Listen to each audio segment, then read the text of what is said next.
Merci d'être avec nous sur les antennes de la télévision Burkina Info. Bonsoir à tous et bienvenue à l'émission Le Grand Déballage. Aujourd'hui, nous allons parler de santé avec le professeur Abel Cabré.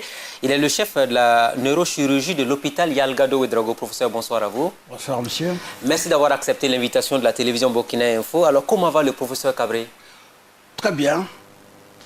Physiquement, tout va bien. Moralement, tout va bien. Professionnellement, tout va bien. Nous vous remercions. Mais si vous allez bien sur tous les plans, c'est tant mieux, parce qu'on ne peut pas ne pas aller bien quand on réalise une première intervention chirurgicale liée à l'anévrisme dans un pays comme le Burkina, sans doute. Peut-être que ça aussi, ça a aidé psychologiquement à ce qu'on aille bien, parce que c'est une bataille que l'on fait tous les jours. On sait qu'au départ, il y a cette possibilité, mais qu'il y a un environnement qui ne permet pas. À la fin, quand on arrive à refaire le premier pas, on se dit que les autres pas vont être beaucoup plus faciles et beaucoup plus aisés. Alors allons étape par étape, comme les Anglais disent, step by step. Dites-nous, l'anévrisme, c'est d'abord quoi? Comment en êtes-vous arrivé à cette opération-là? L'anévrisme, c'est une malformation des artères du cerveau. Il y a une faiblesse qui apparaît. Le plus souvent, elle peut être d'origine congénitale, elle peut avoir d'autres origines. Il y a une faiblesse au niveau de la paroi. Vous savez que le sang circule par pulsation. Les pulsations du cœur qui envoient le sang. Et ces pulsations font que le sang va venir heurter la paroi, régulièrement la paroi de l'artère. Au niveau de la faiblesse, puisque la paroi est devenue faible, elle va commencer à s'enfler, à gonfler à peu près comme les chewing-gums que vous soufflez, progressivement. Au niveau du cerveau? Au niveau du cerveau. Et gonfle progressivement, comme c'est très très lent, ça met plusieurs années à gonfler, à devenir assez volumineux.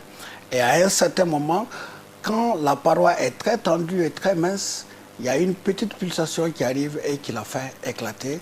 Et c'est ce que nous appelons la rupture de l'anévrisme artériel. Et en ce moment, il faut impérativement intervenir? Il faut impérativement intervenir si le malade a toutes les chances de mourir très rapidement.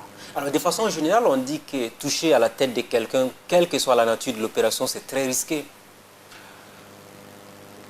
Je pense qu'en tout, même traiter un malade est déjà un risque. Mais les cas sont quand même spécifiques, non, professeur? On peut le dire ainsi, sans doute. Il y a toujours un risque. C'est juste une façon de savoir calculer son risque.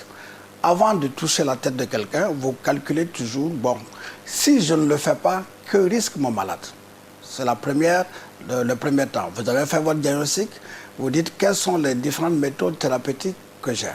Et on commence d'abord par des méthodes qui sont physiologiques, la physiothérapie si c'est possible, et des médicaments si c'est encore possible. Et si nous sommes obligés d'aller à l'intervention, on se pose la question, quel est le risque que j'expose à mon malade? Parce que l'intervention aussi est une agression. Donc il y a des systèmes qui nous permettent de calculer, et à ce moment, on voit si le malade gagne, à ce moment on dit le risque en vaut le coup. Si le malade risque beaucoup plus que ce qu'il va gagner, on se dit on n'intervient pas. Et c'est pourquoi de temps en temps, vous voyez qu'on dit on a refusé l'intervention. Alors parlons de l'anévrisme, l'opération qui a été menée à l'hôpital Yalgado Ouedraogo. Comment cela a débuté, le processus? Expliquez-nous de façon concrète comment les choses se sont passées. Comment les choses se sont passées? Il s'agit d'une dame qui est venue qui était suivie régulièrement pour des maux de tête. Et puis un beau jour, elle a eu très excessivement mal à la tête. Nous appelons ça dans notre jargon avoir un coup de tonnerre dans un ciel serein. Mais beaucoup de gens vous disent en ville, j'ai trop mal à la tête, j'ai des maux de tête, à n'en pas fini. À n'en pas fini, c'est plus. Et justement, chaque fois qu'il y a ça, nous sommes obligés d'explorer pour aller chercher cette malformation artérielle. Donc cette femme, elle a eu cette céphalée et elle a été traitée par d'autres patients avant d'arriver chez nous, jusqu'au jour où elle a rompu son anévrisme de telle sorte qu'elle est tombée dans le coma et elle est venue dans notre service. Et maintenant, Dieu merci, on a le scanner. Donc la personne qui a mal, très rapidement, qui tombe dans le coma, nous faisons un scanner. Et c'est le scanner qui nous a montré qu'elle avait du sang dans les citernes du cerveau. Et chaque fois que nous avons du sang comme ça, si la personne n'a pas eu de traumatisme, nous cherchons une malformation d'un vaisseau. Et c'est à ce moment, avec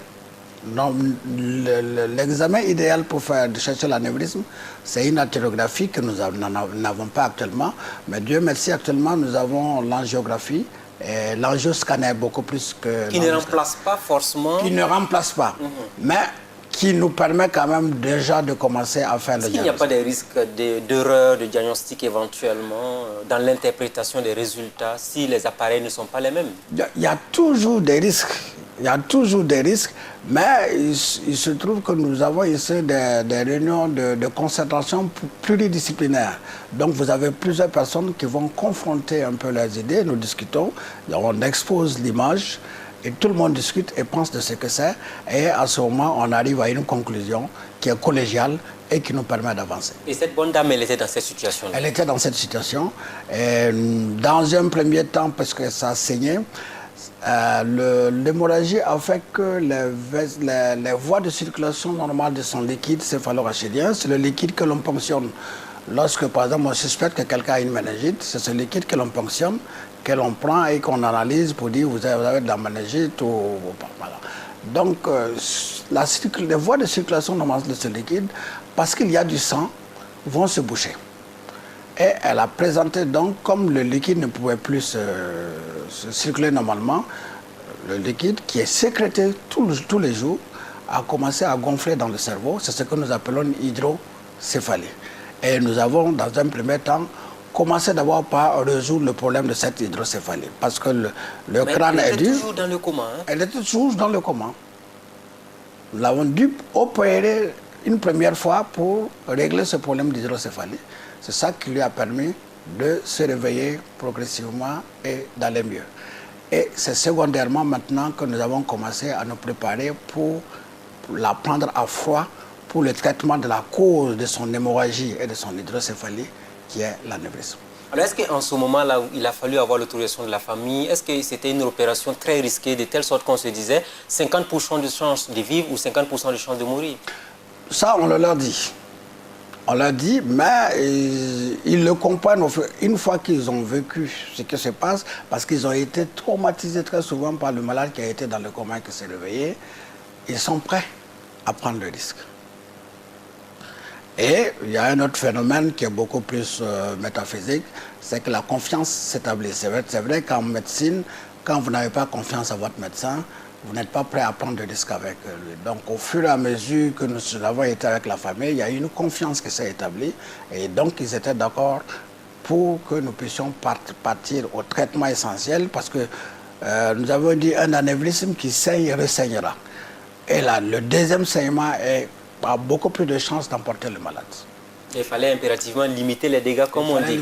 Alors, ça a duré combien de temps? Il a fallu mobiliser combien de personnes pour en arriver à cette première opération de l'anévrisme au Burkina? Pour en arriver, il fallait d'abord commencer par rechercher des clips. Et les clips, il n'y en a pas sur le marché, donc on ne peut pas les avoir. Dans un pays comme le Burkina, il n'y en a pas. Il n'y en a pas. Pays qui est indépendant depuis 1960. Bon, l'indépendance, entre l'indépendance politique et l'indépendance économique... c'est une question de choix, on pourrait le dire éventuellement. C'est une question de choix, mais le problème, c'est que nos pays ont été très souvent, à mon avis, nos pays ont été avec beaucoup d'urgence à régler. Quand on parle d'urgence, il y en a tellement qu'on finit par oublier les principales urgences éventuellement. Alors on revient donc sur l'opération de la bonne dame en question. Bon, donc, sur cette dame, nous avons d'abord commencé par rechercher les clips.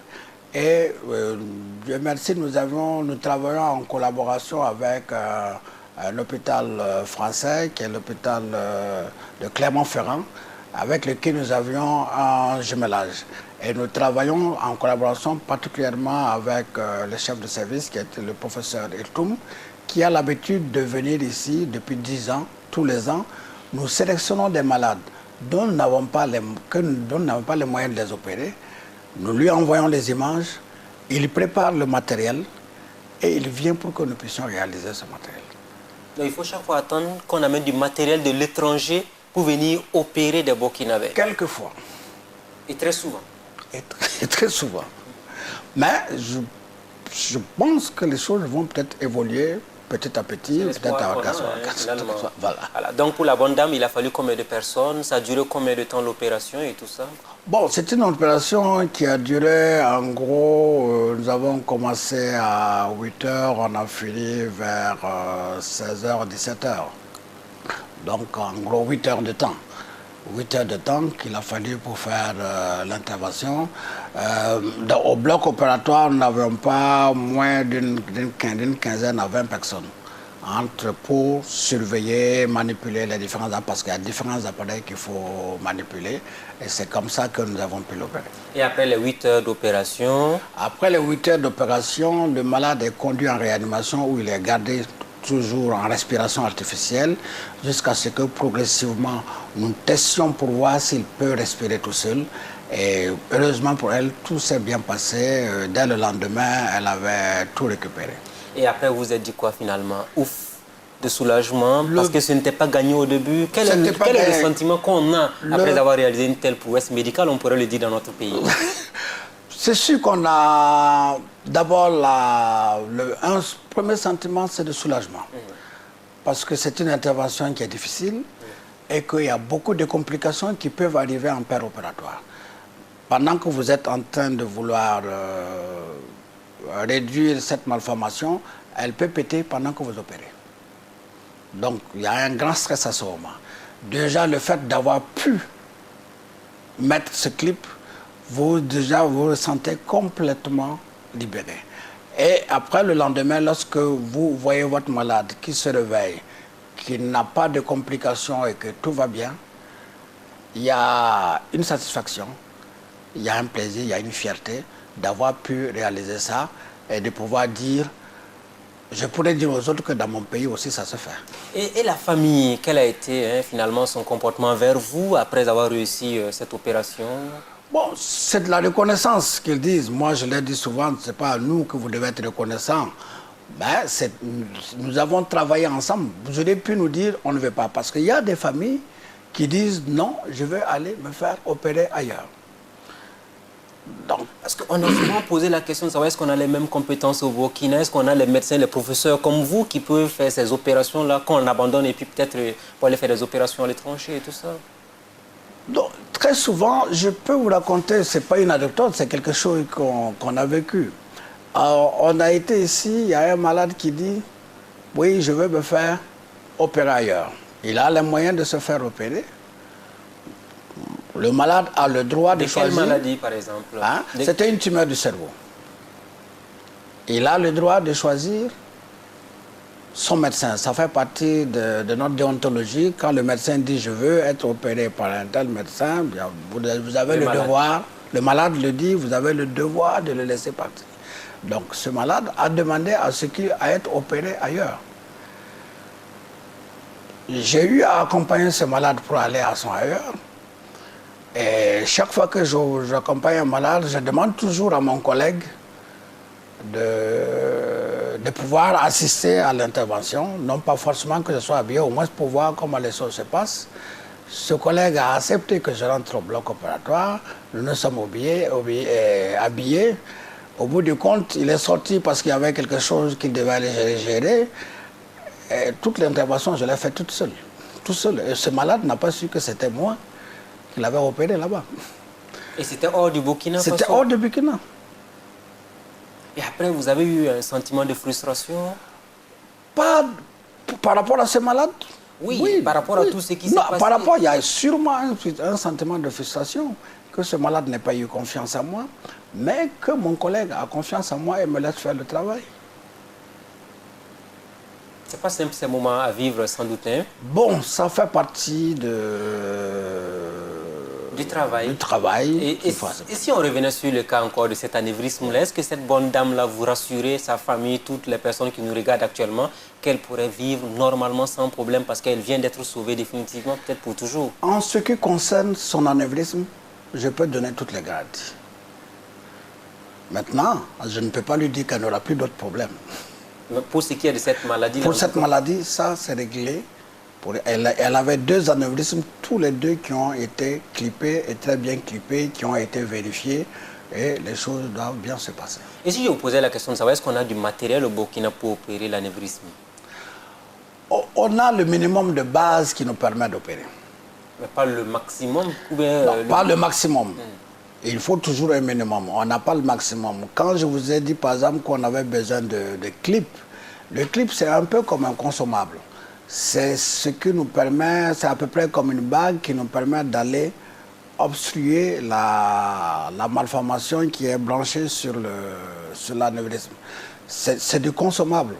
Un clip va coûter en gros, en Europe, ça va vous coûter entre 70 000, 100 000 francs ou 200 000 francs le seul clip.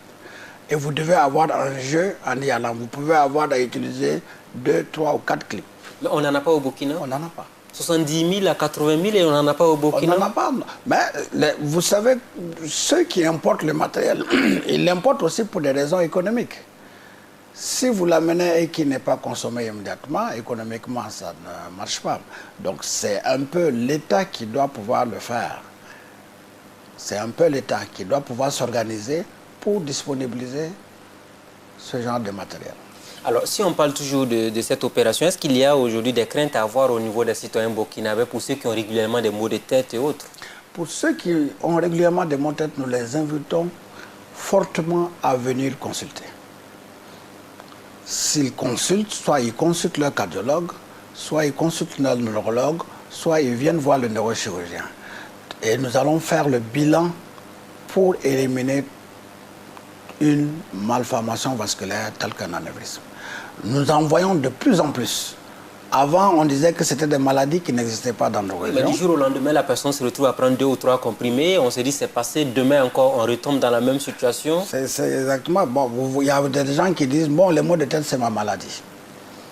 Et on continue à prendre des médicaments jusqu'au jour où la paroi de l'anévrisme est devenue tellement mince qu'elle va se rompre.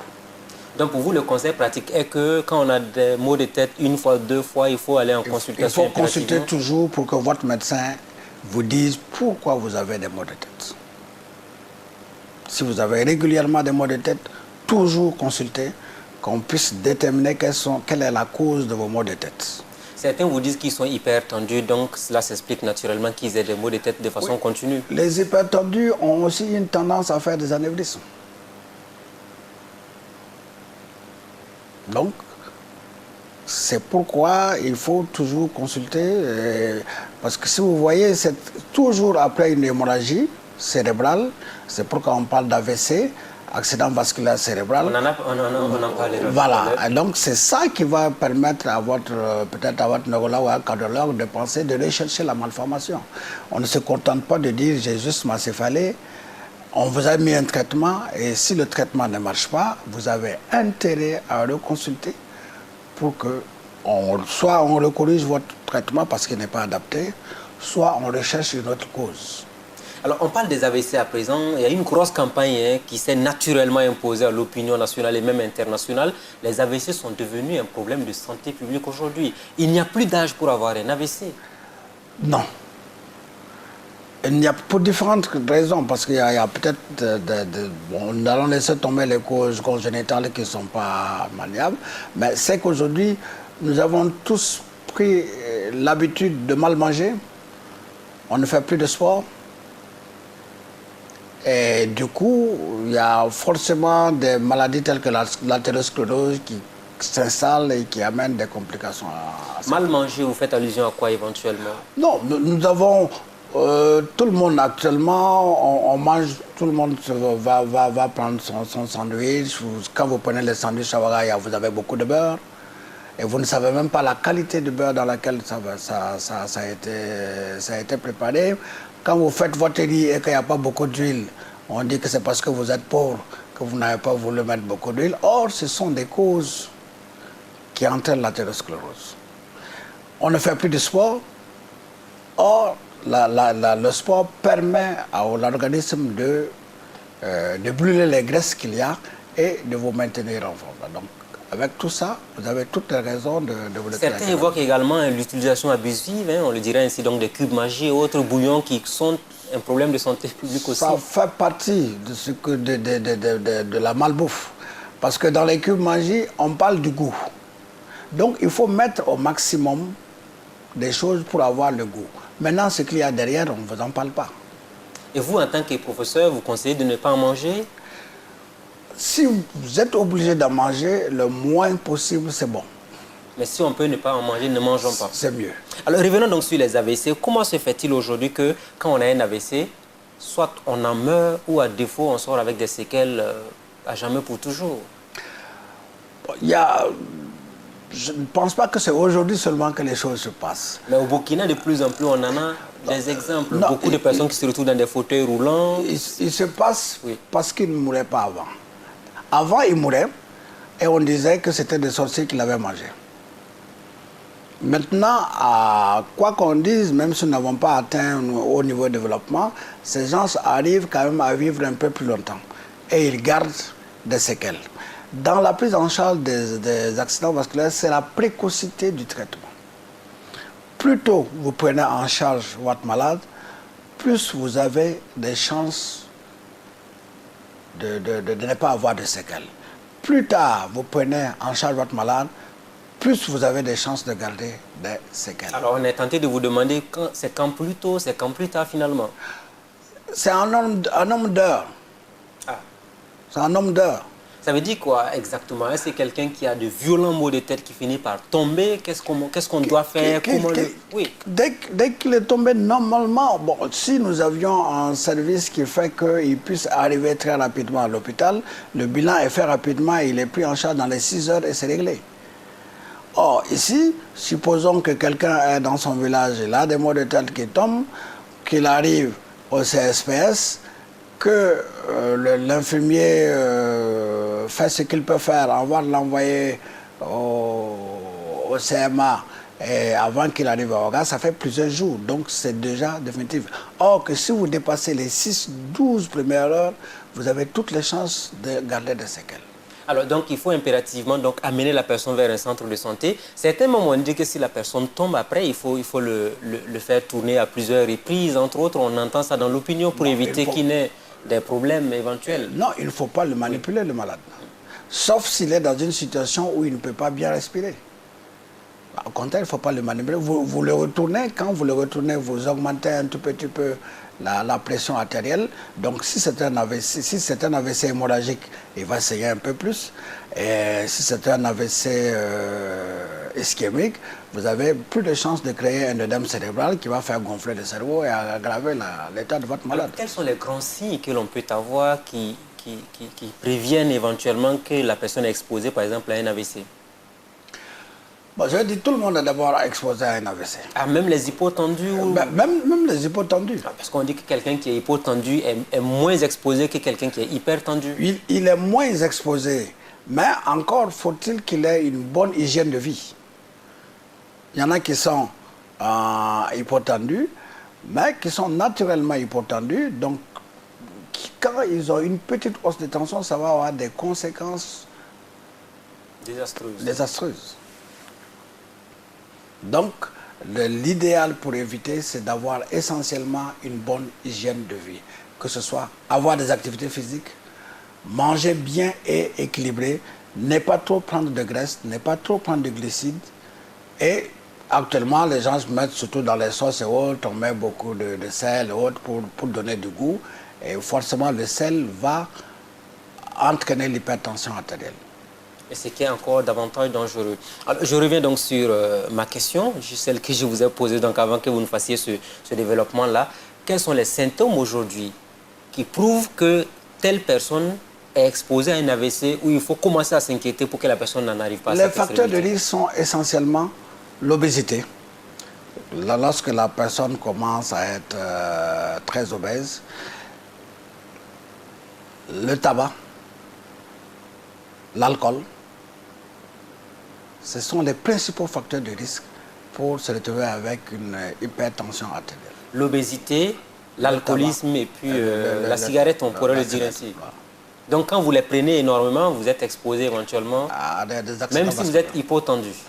Oui, parce que comment ils agissent, le problème c'est qu'il y a une modification au niveau de la qualité de la paroi de votre artère. Et l'artère s'épaissit et il y a des dépôts de produits sur cette artère. Alors, le sang qui vient par pulsation va arracher ces dépôts-là, va l'amener dans le courant du sang et l'amène jusqu'au niveau du cerveau. Et quand ce débris-là arrive dans une artère qui est mince, très petite, elle ferme l'artère. Du coup, tout le territoire du cerveau qui est au-delà de cette obstruction artérielle ne recevra plus de sang et elle va ramollir. Et c'est ça qui fait l'accident vasculaire cérébral, parce que c'est quelque chose qui est brutal. C'est pourquoi cette notion d'accident. C'est brutal, c'est pas quelque chose de progressif. Parce que très souvent au Burkina, quand quelqu'un a un accident vasculaire cérébral, soit ce sont des séquelles, soit c'est la mort. Oui, mais parce que nous n'avons pas toutes les structures de prise en charge immédiate et précoce. Nous ne les avons pas. Je vous ai dit que ces gens-là n'arrivent pas très vite à l'hôpital. Et très souvent, quand il y a décès, on vous dit qu'il y a eu une hémorragie cérébrale. Il y a eu une hémorragie cérébrale, on vous le dit. Bon, parce que le malade est arrivé, s'il a eu le temps d'arriver à l'hôpital, donc on suppose qu'il y a eu ça. Et on vous le dit, parce qu'ici, nous ne faisons pas d'autopsie, donc on ne peut pas vous le confirmer de façon formelle. Si le malade n'a pas eu le temps de faire des examens avant son décès, on ne peut pas vous le confirmer de façon formelle. Ailleurs, on fait des autopsies et qui montrent un autre phénomène au Burkina, il y en a qui se promènent avec des médicaments qu'ils prennent régulièrement. Et ce qu'on entend couramment dans l'opinion, j'ai la tension, j'ai la tension. Et du jour au lendemain, la personne peut être victime d'un AVC. Si quelqu'un est hypertendu, du jour au lendemain, il peut être victime d'un AVC. C'est pourquoi très souvent, quand il y a certains facteurs de risque comme l'obésité, la personne qui est hypertendue et autres, on leur demande très souvent de prendre un peu d'aspirine, pas l'aspirine 500, mais l'aspirine 100. De façon continue, ou bien ils doivent l'avoir avec eux permanemment? Non, de façon continue, c'est à titre préventif. Mais il n'y a pas un traitement que chacun doit avoir dans sa poche pour traiter son AVC quand ça va arriver. Ce traitement, ça va se faire à l'hôpital. Donc le conseil pratique qu'on donne aux gens, c'est d'éviter au maximum l'alcool, la cigarette. Le tabac et puis les maladies, les nourritures qui ont beaucoup de lipides. Alors une autre maladie qui relève de vos compétences, c'est la hernie discale. Vous le faites au quotidien. Parlons-en avec notamment les Burkinabés qui nous regardent. Et aujourd'hui, ceux qui en sont malades, est-ce qu'il faut s'inquiéter? Est-ce qu'il faut rapidement se référer donc au centre de santé ou prendre attache avec le service de l'hôpital? Oui. Non, la hernie discale, elle se traduit cliniquement par ce qu'on appelle la lombosciatique que tout le monde a. Vous avez couramment, on dit gemme asiatique. Voilà. Elle traduit une hernie du noyau du disque intervertébral. Le disque intervertébral, moi, pour l'expliquer, je le compare à une mangue. Dans la mangue, vous avez un noyau. Et puis vous avez la chair, et puis vous avez la peau. C'est sur ce noyau que vous arrivez à glisser, à vous courber, à redresser, à faire des mouvements de votre colonne vertébrale. Avec les traumatismes qui arrivent et avec aussi le vieillissement et la dissécation, ça sèche un tout petit peu, ça se fissure. Comme quand vous avez une mangue qui est verte, tout est dur, il n'y a pas de problème. Mais quand la mangue mûrit, vous avez la chair qui est devenue molle. Donc quand vous appuyez fort, le noyau qui lui est toujours dur va traverser la chair, vient au niveau de la peau et ouvre la peau et vous sucez les mangues. Malheureusement, ici, dans notre cas, quand le noyau arrive, on a juste derrière le nerf qui est là et le noyau va coincer le nerf contre l'os.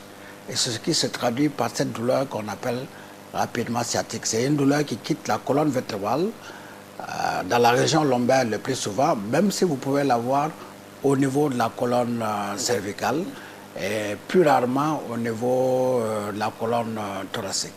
La douleur va suivre le trajet du nerf et va descendre essentiellement au niveau du pied. Dans un premier temps, on n'a que cette douleur. Cette douleur, vous voyez n'importe quel médecin, il peut vous le traiter. Mais quand il vous le traite et que ça continue, au bout d'un certain temps, malgré son traitement, si ça continue, vous devez commencer à voir un spécialiste qui a pour objectif d'abord de vous examiner et de voir s'il n'y a pas de complications neurologiques, soit si vous n'êtes pas, s'il n'y a pas de paralysie qui a commencé à apparaître, si vous n'avez pas de troubles sphinctériens, de troubles urinaires qui ont commencé à apparaître. S'il y a ces complications, il faut urgemment faire le diagnostic et vous opérer. Et quand on opère rapidement, on peut récupérer, on peut continuer à marcher correctement. Vous récupérez, vous marchez, vous reprenez votre vie normalement. Lorsque vous êtes opéré. Parce que vous avez parlé de la colonne vertébrale, vous avez parlé des nerfs. Voici donc un élément important de l'organisme du corps humain tout simplement. Quand les nerfs sont touchés, généralement, on peut aboutir facilement à la paralysie des membres. Voilà pourquoi il faut soit opérer tout avant que ça arrive, ou bien opérer tout avant que l'atteinte définitive ne survienne. L'atteinte définitive, lorsqu'elle survient, même si vous opérez votre malade, vous n'allez pas avoir de résultats. Mais qui est exposé aujourd'hui, on pourrait le dire, à une hernie discale au Burkina? Actuellement, sur les études que nous avons faites, ce sont essentiellement les hommes qui font des travaux physiques. Même si nous ne pouvons pas éliminer les femmes. Parce que chez les femmes, ce sont surtout les femmes que je veux dire maintenant, avant on appelait les ménagères, mais maintenant on dit les femmes au foyer. Ce ne sont pas des femmes au foyer. Elles travaillent toujours, ces femmes. Elles vont puiser de l'eau, c'est lourd. Celles qui sont en campagne vont aller cultiver. Et ce sont ça qui vont entraîner des micro-traumatismes au niveau de leur disque et entraîner certains même vous disent clairement, professeur, qu'il y a des moments où je me suis levé du jour au lendemain, je me suis rendu compte que mon dos s'est bloqué. Oui. Vous l'avez entendu à plusieurs reprises? Je l'ai entendu à plusieurs reprises. Pour me moquer de mes patients, moi je les appelle la maladie du samedi matin. Parce que c'est le samedi matin que le patient qui a l'habitude d'aller au bureau, il se lève, il est chez lui, il se dit je vais aller faire du sport, je vais faire mon jardin. Et comme il n'a pas l'habitude de faire, il fait un mouvement. Et c'est ce mouvement qui entraîne brutalement la hernie de disque. Il sent la douleur très aiguë. Il dit ça a claqué dans mon dos. Je n'ai pas pu bouger. Et il a fallu que je rentre pour entrer dans ma chambre. Et après maintenant, les irradiations au niveau des membres inférieurs vont apparaître. C'est parce que les gens ne font plus de sport, ils n'ont plus d'activité. Et ils se lèvent à un certain moment, ils veulent faire des gestes qui sont très importants. Alors donc ça veut dire qu'il faut faire beaucoup de sport, ou à défaut, quel genre de maladie on peut avoir qui peut déboucher par exemple sur une hernie discale dans le corps d'un être humain aujourd'hui? Non, il n'y a pas une maladie, ça c'est juste nos micro-traumatismes qui le provoquent. Dans les hernies, ce sont nos micro-traumatismes et le vieillissement du disque intervertébral. Mais ça se soigne, hein? Il faut pourvu qu'on sache anticiper. Ça se soigne beaucoup, nous avons de très bons résultats. Alors, quand on dit neurochirurgien, il y a beaucoup de domaines dans lesquels on intervient. Venons à présent à un phénomène qui touche pratiquement tous les Burkinabés sans exception. Ce sont les accidents de la circulation accompagnés de traumatismes crâniens. Alors, en vous regardant, on sait que vous en avez connu beaucoup et même assez au niveau de l'hôpital Yalgado Ouédraogo. Ces derniers temps-là, c'est quoi la tendance au niveau des traumatismes crâniens liés aux accidents chez vous? C'est tendance, quand je veux dire, il y en a beaucoup. La première cause, ce sont les accidents de la circulation. Entre deux motos, très souvent? Très souvent entre deux motos. Très souvent entre deux motos. Je sais que nous avions fait le plaidoyer pour que les gens puissent porter les casques et se protéger. Ils ont refusé de porter les casques. Ils ont refusé de porter. Les émeutes du casque au Burkina. Voilà. Mais je pense que la population à ce niveau a tort. Je pense qu'en ne portant pas ce casque, on ne fait pas du mal à une autorité. On se fait du mal à soi-même. Parce qu'il s'agit de se protéger. Sur les urgences traumatologiques qui arrivent à Yalgado Ouédraogo, lorsque vous prenez 20 qui arrivent le soir, les 15, c'est un traumatisme crânien. 15 sur 20? Voilà, c'est un traumatisme crânien. Donc, c'est parce que quand vous tombez, vous avez tendance, c'est la tête qui est la première à toucher le sol. Et les gens refusent de porter ce casque. Je pense que c'est dommage. Il faut une bonne sensibilisation. Que les gens se rendent compte que le premier organe qui va toucher le sol lorsque vous tombez, c'est votre crâne. Et le crâne est très faible. Il n'y a que le crâne qui le protège. Et si le crâne se casse, tout le cerveau. Il ne faut pas oublier, il ne faut pas dire que c'est le crâne seulement qui le protège. Il y a des moments où le crâne lui-même devient un danger pour le cerveau. Parce que le cerveau ne remplit pas tout le crâne. Il y a un espace entre le crâne et le cerveau. Donc quand vous avez des mouvements, le cerveau, il va faire des mouvements et il va lui-même venir se cogner contre le crâne. Et comme le crâne n'est pas tout lisse, c'est le crâne lui-même qui le blesse. Alors, Est-ce que vous pouvez déjà dire à ces citoyens qui nous regardent sur Burkina Info actuellement qu'il y a beaucoup de morts liées donc à ces traumatismes crâniens au Burkina? La plus grande mortalité aux urgences traumatologiques, c'est lié essentiellement au traumatisme crânio-encéphalique. Souvent, il y a des personnes qui arrivent que vous ne pouvez plus sauver. Vous leur dites clairement que c'est fini? Il y en a qui arrivent déjà morts. Le temps qu'on le descende de la voiture de sapeurs-pompiers, vous examinez, il est déjà mort. Il y a des gens qui arrivent au stade où c'est vraiment très grave. Vous faites vos examens, vous voyez qu'il a un hématome dans le crâne qu'il faut opérer, mais il est dans un état tellement mauvais que vous ne pouvez plus prendre le risque de l'opérer. Vous êtes obligé de commencer d'abord à le réanimer avant de l'opérer. Or, nous savons que nous n'avons pas tous les moyens de réanimation actuellement dans notre pays, de telle sorte que nous perdons beaucoup de malades qui auraient pu être sauvés si on avait tous ces moyens de réanimation. Il nous est dit aussi, il nous est arrivé d'apprendre auprès de certains spécialistes que le traumatisme crânien peut dériver même souvent à une paranoïa. Sûr, c'est ce que nous appelons les troubles neuropsychiques du traumatisé crânien. Vous n'en mourrez pas. Vous n'en mourrez pas. Toujours encore avec ces accidents avec des motos là. Mais vous pouvez devenir, on ne dirait pas fou, mais... Voilà, sur le plan en tout cas, il y a certains qui peuvent devenir complètement fous. Suite à un accident de la circulation et un traumatisme crânien qui peuvent devenir complètement fous. Bon, il y en a d'autres qui vont garder des séquelles neuropsychiques qui font que leur réadaptation sociale est un peu difficile. Nous sommes souvent obligés d'expliquer aux parents des malades qui ont été victimes de traumatisme, on leur dit, à la maison, vous allez voir que son comportement a changé. Il ne va plus se comporter comme avant. Il faudra que vous compreniez que c'est lié à son traumatisme. Et au fur et à mesure, il a la possibilité de découvrir sa personnalité antérieure. Une chose qu'on aurait pu éventuellement éviter, voire minimiser autant que peu les conséquences. Minimiser si on avait porté son casque.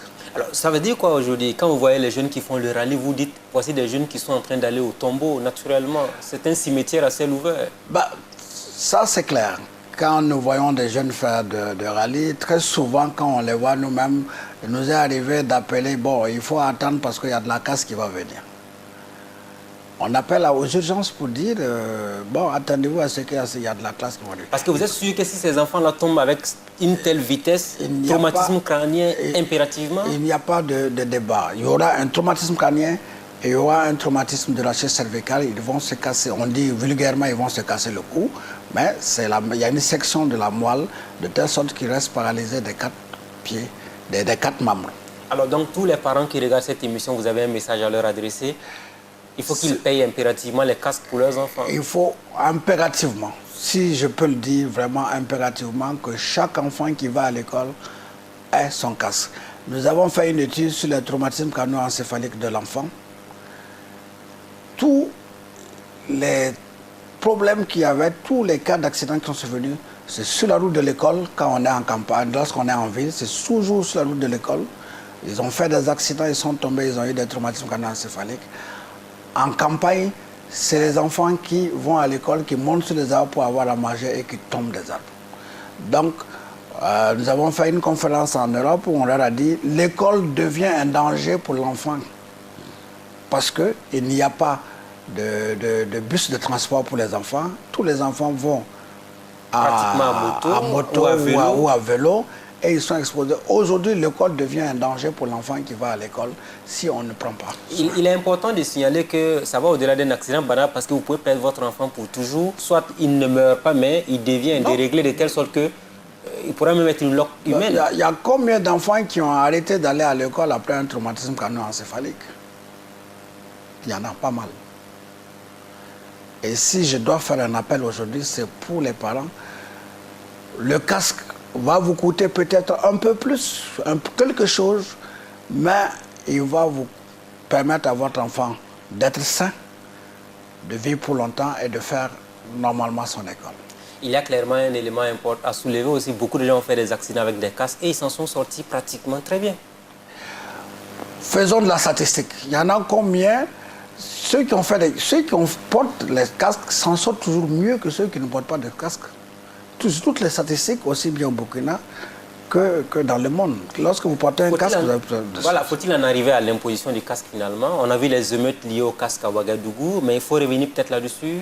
Pour un problème de santé publique, il faut qu'on s'assume à un moment donné. Vous dites ça certainement. Permettez-moi de prendre un exemple dans un pays voisin où on a imposé le port du casque.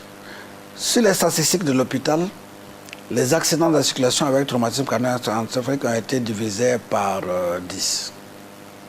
Parce que tout simplement, les gens ont pris l'habitude de porter le casque. Jusque le port du casque. Et ça, en matière de santé publique, c'est très important, même en matière d'économie de la santé. Tout le monde pense à l'argent du casque, mais passez à l'argent que vous prenez au moment de l'accident, que vous allez acheter les médicaments, vous allez faire votre radio, vous allez faire un autre scanner. Quand vous faites le bilan, il dépasse l'argent du casque.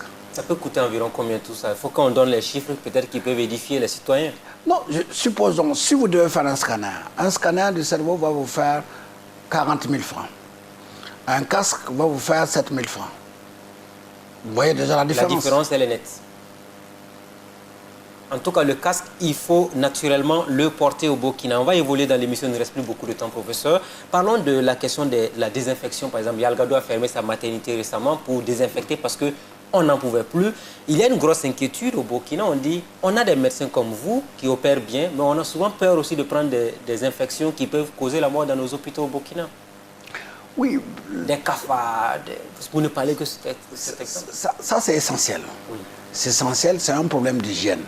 Mais l'hygiène, on l'apprend depuis la maison jusqu'à l'hôpital. Vous voulez dire que les citoyens ont une part de responsabilité à l'insalubrité des centres de santé? Certains, tous ceux qui viennent à l'hôpital, ils viennent, chacun crache partout. Chacun, parce qu'il a amené à manger, et surtout, malheureusement, notre État ou notre hôpital n'arrive pas à donner à manger de façon à ce qu'on n'amène pas de la nourriture d'ailleurs. Les gens amènent à manger, ils mangent, ils laissent le reste, ils le mettent sous le lit. C'est une grande cause d'infection. Bon, si on ajoute maintenant qu'il n'y a pas vraiment de grande campagne, parce que normalement on doit avoir une politique d'hygiène dans l'hôpital, et que pour différentes raisons nous n'arrivons pas à avoir cette politique d'hygiène, ça pose problème. Nous avons essayé dans notre service nous-mêmes de faire de l'hygiène en utilisant beaucoup d'autres personnes que nous, mais ça n'a pas marché parce que le personnel, pas le personnel, les parents des malades ne suivent pas.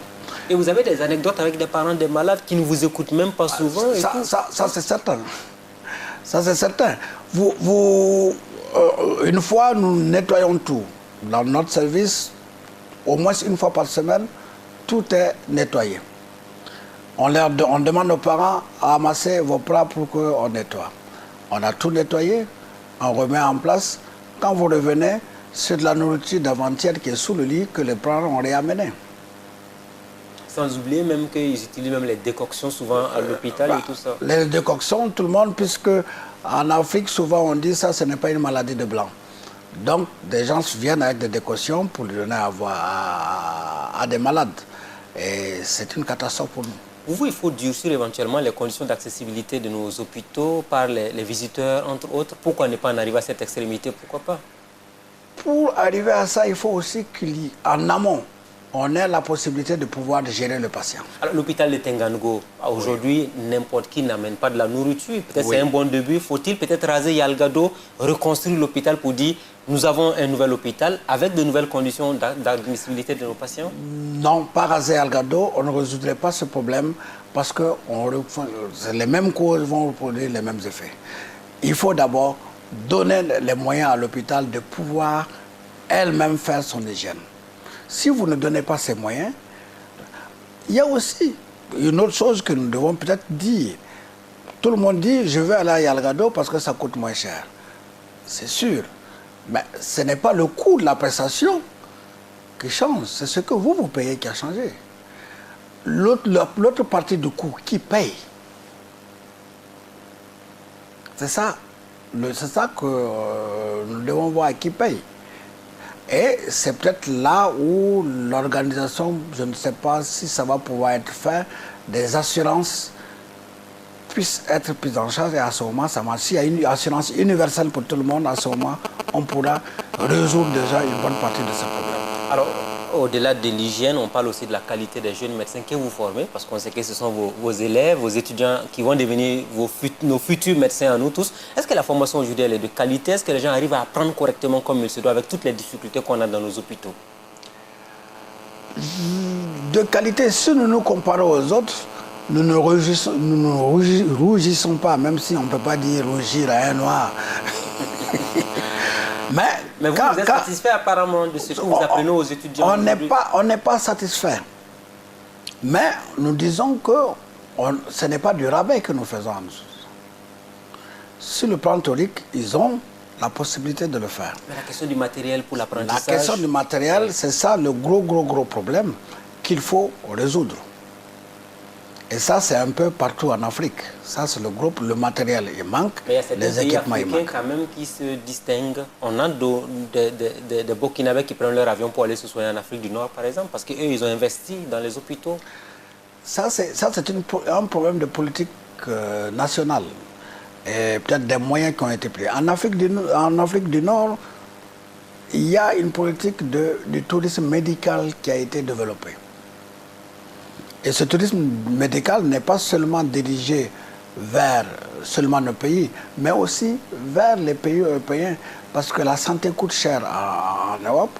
Si on met les mêmes moyens en Afrique, ça coûterait nettement moins cher. Et je sais qu'en Afrique du Nord, c'est ce qui se passe. Alors, votre satisfaction serait d'avoir le minimum de Burkinabés possible qui prennent leur avion pour aller se soigner à l'étranger? Je l'ai dit, si c'est Burkinabé 0, oui. Qui prendre son avion pour aller se faire, ça c'est mon souhait le plus. Et nous nous battons dans toutes les différentes structures pour arriver à ça. Et nous avons espoir qu'un beau jour ou l'autre, ça arrivera. Alors, il y a un gros chantier de construction aujourd'hui d'un centre de neurochirurgie au Burkina. Est-ce que ce projet, il avance bien? Vous êtes le principal, on dirait, responsable quand même. Non, je ne suis pas le responsable. Peut-être intéressé. Le principal intéressé, donc ramenons donc les choses à ce niveau. Voilà, peut-être intéressé. Alors, ce projet de construction de ce centre-là de neurochirurgie, vous y tenez impérativement? Il faut qu'il voit le jour au Burkina pour réduire un peu la difficulté liée à la prise en charge des personnes qui en sont malades? Ce projet, oui, c'est un projet qui a une envergure sous-régionale. Vous rendez-vous compte que c'est l'UMOA elle-même qui, en faisant ces statistiques, s'est rendu compte, comme vous le disiez tout à l'heure, qu'il y avait beaucoup d'évacuations sanitaires vers d'autres pays hors de la zone CFA. Et vous savez qu'en matière d'échange, il y a une perte quelque part.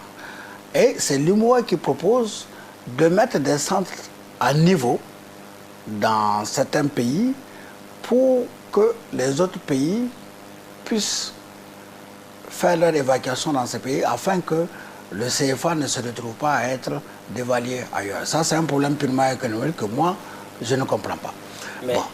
Mais pour en revenir au centre, et c'est dans ce centre-là qu'il y avait plusieurs maladies qui avaient été identifiées et qui ont fait l'objet d'études. Et c'est dans ça que le Burkina a été sélectionné en ce qui concerne la neurochirurgie pour la capacité que nous avions de prendre en charge les malades. Donc nous avons les compétences. Les compétences. Ça, c'est au moins déjà un point positif. Les compétences, c'est ce qui a été reconnu par l'UMOA. Maintenant, c'est le mettre à niveau sur le plan technique. Et c'est pourquoi nous sommes heureux de qu'on veuille aujourd'hui créer un centre ou un institut qui va s'occuper essentiellement de ça. Vous avez espoir que cela voit le jour très rapidement? Mon souhait est que c'est très rapide. Si c'est rapide, plus c'est rapide, mieux c'est. Alors parlons des luttes syndicales au Burkina. En un mot, la question du service minimum est revenue de façon récurrente dans l'actualité. Vous, professeur, aujourd'hui, quelle est votre opinion là-dessus? Faut-il impérativement qu'il y ait un service minimum, qu'on ne ferme pas définitivement? De par ce que vous faites comme travail au quotidien, est-ce qu'il est possible de ne pas travailler en une journée ou deux parce qu'on est en lutte syndicale? Ici, dans cette notion de service minimum, il y a beaucoup de choses qui entrent en jeu. Ce n'est pas seulement le côté technique, ce n'est pas le côté seulement malade-soignant, mais c'est aussi le rapport entre soignant et ceux qui s'occupent Normalement, c'est quelque chose qui doit pouvoir être organisé. Personne, et je ne pense pas, personne ne peut dire que le service minimum, de facto, il ne le faut pas. Personne ne peut le dire. Maintenant, il faut qu'on puisse organiser ce service minimum. L'idéal est qu'on puisse arriver à ce que nous n'arriverons même pas à des grèves. Ce serait la solution. C'est ce qui serait bien pour le Burkina Faso. Voilà. Alors, on s'achemine pratiquement vers la fin de cette émission. Une dernière question des Burkinabés qui vous regardent. Aujourd'hui, on a la chance de vous avoir sur notre plateau. Vous avez beaucoup parlé des traumatismes crâniens liés aux accidents de la circulation, des accidents au niveau donc, des AVC. Vous avez parlé également donc, de la colonne vertébrale qui peut être touchée. Sur toutes ces maladies, je dirais, vitales pour l'homme aujourd'hui, pour le Burkinabé qui nous regarde, qu'est-ce que vous avez comme conseil? Quel est le message que vous, professeur Kabré, vous avez pour ce monde qui nous regarde? Si j'ai un conseil, c'est que les gens prennent l'habitude d'aller consulter un médecin. Parce que notre plus grand problème, c'est que les malades nous arrivent tardivement. Nous ne l'avons pas évoqué, mais le problème, par exemple, des tumeurs du cerveau. Quand les gens arrivent, nous nous retrouvons avec des tumeurs phénoménales. De telle sorte que même prendre la décision d'opérer ce malade, vous prenez en plus des risques d'aggraver votre malade. Donc, que les Burkinabés prennent l'habitude de consulter tôt, au lieu d'aller d'abord voir la médecine traditionnelle. Il faut qu'il y ait peut-être la médecine, je ne la condamne pas de façon, mais il faut que peut-être elle soit organisée et qu'il puisse y avoir des interférences entre les deux systèmes, parce que la médecine moderne ne peut pas aller vraiment jusqu'au village, aujourd'hui, il faut que nous puissions le reconnaître, mais que nous prenions l'habitude de consulter tôt. Cela va vous soulager, vous, au lieu d'avoir souvent des gens que vous aurez pu sauver qui vont mourir, vous les voyez mourir, ça vous fait du mal souvent de voir certains malades qui auraient pu être sauvés? Ça fait mal quand vous perdez un patient en se disant que si vous l'avez vu plus tôt, vous aurez pu. C'est ça. Ça donne des insomnies souvent? Beaucoup. Beaucoup d'insomnie. Vous vous dites ce malade-ci, quand vous rentrez, vous dites ce malade-ci, si je l'avais vu à tel moment, voilà ce que ça aurait donné, voilà ce que ça aurait donné. Et là, il vient, vous vous sentez plus ou moins incapable. Et vous lui dites, je vais lui donner sa chance. Je ne pense pas que le médecin doit arriver au stade où il doit donner la chance au malade. Il doit lui proposer une solution, mais pas lui donner la chance. En tout cas, on espère que tous les médecins feront cela. Merci à vous, professeur Kabré. Merci à vous. Merci beaucoup. En tout cas, félicitations pour ce travail qui a été fait. On espère que beaucoup de Burkinabés seront moins malades, mais si éventuellement il y a des malades, qu'on ait aussi les moyens, parce que vous, même si vous voulez faire un bon travail, il faut qu'on vous donne les moyens de travailler. Surtout les moyens. Parce que... Même si ce n'est pas financier. Non, même si ce n'est pas seulement la satisfaction professionnelle, elle n'est pas seulement financière. Si elle était financière, vous allez voir que beaucoup de médecins ne reviendraient pas au Burkina. Beaucoup de mes collègues que je connais, il y a eu des propositions qui leur ont été faites ailleurs. Et qui se sont dit, je préfère revenir dans mon pays. Et si nous prenons notre exemple, dans notre pays, il n'y avait pas de neurochirurgien. Nous avions d'autres propositions ailleurs. On s'est dit, je préfère venir commencer la neurochirurgie dans mon pays. On allait mieux vous payer qu'au Burkina. On allait, forcément. D'accord. En tout cas, merci d'avoir fait le choix du pays. Je vous en prie. C'est un acte patriotique que nous saluons. Merci beaucoup. Aux téléspectateurs de Burkina Info, merci à tous de nous avoir suivis. C'était le professeur Kabré. On a parlé de santé aujourd'hui. J'espère que vous avez pris bonne note de tous les conseils avisés qu'il vous a donnés. Rendez-vous la semaine prochaine avec un nouvel invité. Bonsoir chez vous.